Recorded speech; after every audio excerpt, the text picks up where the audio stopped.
উপস্থাপক, যিনি কিনা একটি অনুষ্ঠানকে সুন্দরভাবে, সাবলীলভাবে এবং সবচেয়ে বড় কথা আমাদের দর্শকদের সম্মানের দিকে খেয়াল রেখে খুব ভালোভাবে অনুষ্ঠানটি পরিচালনা করে, বা যিনি অতিথি থাকেন তার কাছ থেকে তার জীবনের ছোটখাটো গল্প দর্শকদের কাছে পৌঁছে দেন।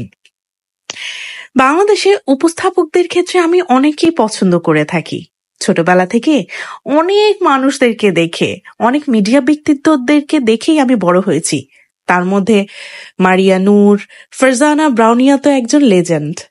আর এছাড়াও আমার প্রিয় মানুষজনদের ভেতর যদি কাউকে উল্লেখ করতে হয়, আমি বলবো রুমানা মালিক মুনমুন। আমার প্রিয় উপস্থাপকদের একজন তিনি।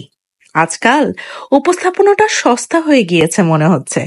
লাউ প্রিয় না টমেটো প্রিয়, এই সমস্ত প্রশ্ন পর্যন্ত ইন্টারভিউতে উপস্থাপকরা করে। ব্যক্তিগত জীবনে বিব্রতকর প্রশ্ন তো আছেই। মুনমুনকে কখনো এগুলো বলতে দেখিনি আমি। জনপ্রিয় আমি অনুষ্ঠানের নিয়মিত উপস্থাপক ছিলেন মুনমুন। হুমায়ুন ফরিদের পর্বে তাকে ভদ্রভাবে আগে থেকেই জিজ্ঞেস করেছিলেন, আমি কি সুবর্ণা মোস্তফাকে নিয়ে কোনো প্রশ্ন করতে পারবো? ফরিদি বলেছেন না। বলেছিলেন মুনমুন আর কোনো প্রশ্ন করেনি। এই যে অনুমতি নেওয়ার বিষয়টি, এত সুন্দর কার্টিসি আজকাল উপস্থাপনায় দেখা যায় না।